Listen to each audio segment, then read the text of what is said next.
So guys, wait, I will take this. It's minus 12, so we will try to shoot something.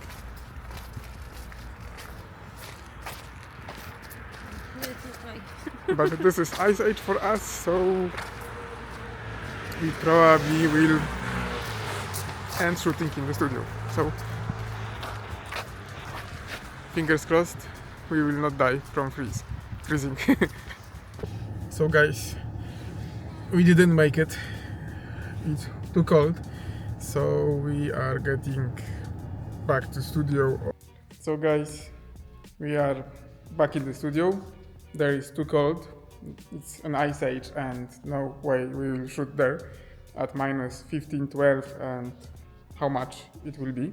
So we will be shooting portraits, maybe full body shots in the studio on the Delta 3200, but we will shoot it at 1000 ISO and we will see how it will go. So we have like 45 minutes, maybe 30 minutes of light, so let's go and shoot.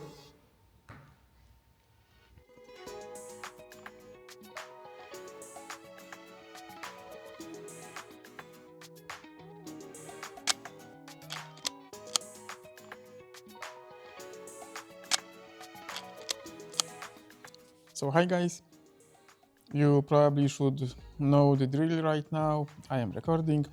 My new neighbors are back there. They are doing some stuff and I can hear music and I can hear them. So let's stick to the topic and let's talk about Delta 3200. Probably some of you use this film, some of you will use this film, and some of you will never use this film. It's like with any other film, you need to find your way and your film. So let's talk today about the Delta 3200. I don't know how many of you guys know that Delta 3200, the real ISO of this film is 1000 ISO, that is designed to be exposed at 3200 with extended development. So in short, is it 1000 ISO film that we push without our knowledge? I don't know. And for this, someone clever needs to take seat and talk. Or maybe I will try to find more knowledge. But for now, I don't know what to think. And then I know how it looks on 3200 because I used to use this film many years ago. And at that time, and I never know that this should be 1000 ISO film for less grain and lower contrast. Because if we think when we shoot it at 3200, then we push process this film because we underexpose it and overdevelop it to get 3200 ISO or 3200 ISO. I don't know, but if I am correct, then yeah, this film looks like this, and I remember this film to looks like this, very high contrast, very big grain, and if we push film, then we get more grain and higher contrast. So in theory, this is the case with Delta 3200, but it's only my theory, and let's stick to the topic of this film. So I decided to shoot Delta 3200 on its base ISO, so on 1000 ISO.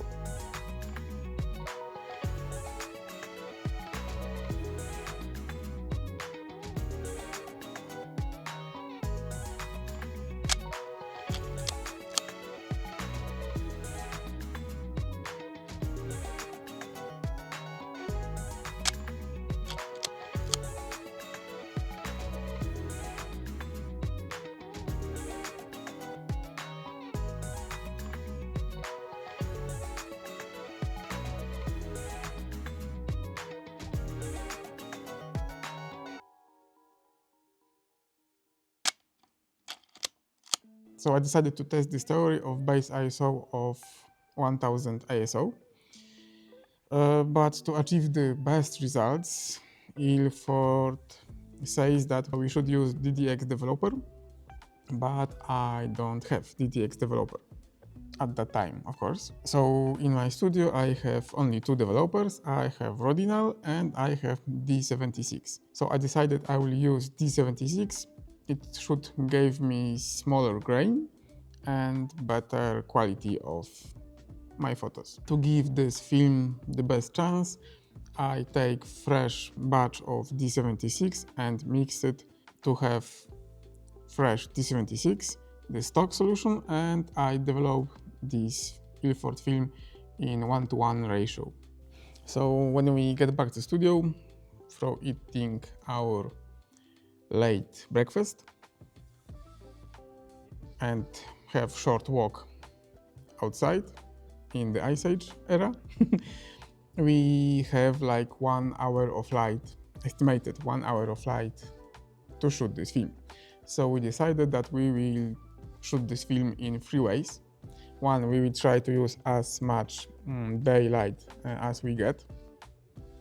Second idea was to check how this looks with artificial light. So we use our makeup, which is there.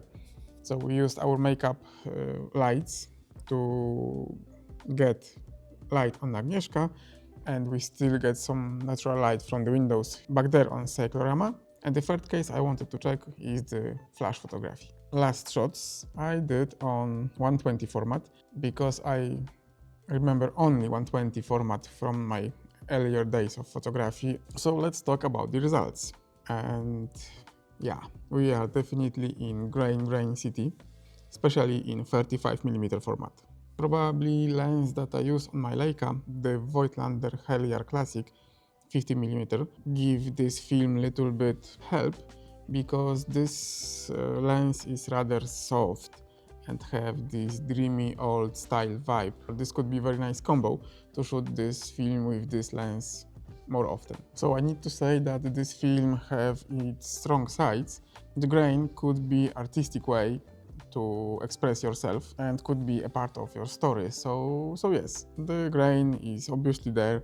We have contrast obviously, but on ISO 1000 we definitely have less grain and less contrast than if we would shoot it on 3200. So yes guys, this film sucks up the light as you would drink water after being few hours on the desert. It's never enough light for this film. After we lost the daylight, we decided to shoot few extra shots with artificial light in which this film should shine, because probably it was designed purpose of shooting this film with artificial light, like concerts, like I don't know, some underground or night photography. So yeah, let's see how this works.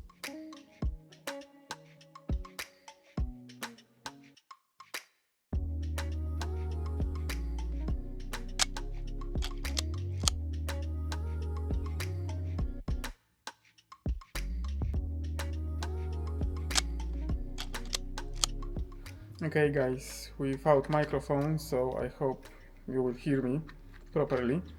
We ended 36 shots in Leica in 35mm, and we will shoot one roll in 120. We will shoot it also on ISO 1000, but this time in Mamiya RZ, and we will be using flashlight small B10 from Profoto with umbrella. So let's load it, let's shoot it, and then we can see the results. So in this case we can see even more grain, or more visible grain and higher contrast, but I don't know is it case of light that is on the makeup. Definitely with daylight it looks a little bit different, but still this is a certain look that some of you would like to get, and I think that I even could find a way to use this look. But let's talk about 120 format, and I think that 120 is the place where this film shines, because with the bigger frame format we lose some of this grain city amount of grain, but still the grain is obviously there. But besides grain and contrast, we finally get the image quality.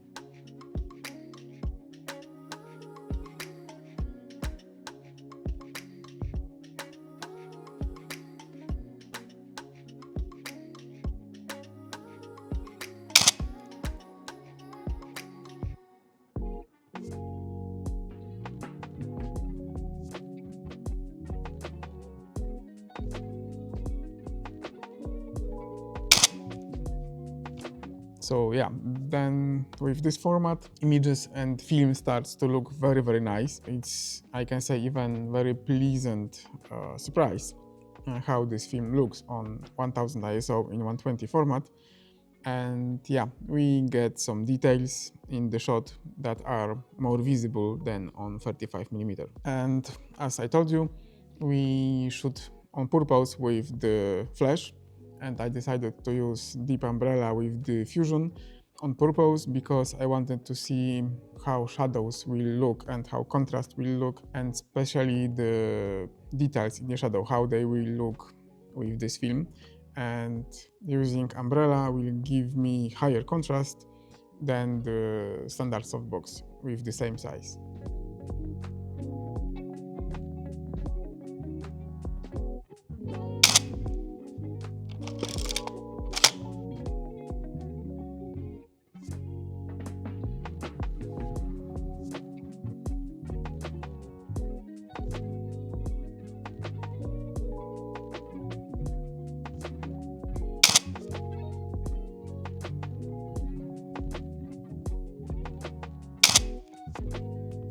Hello.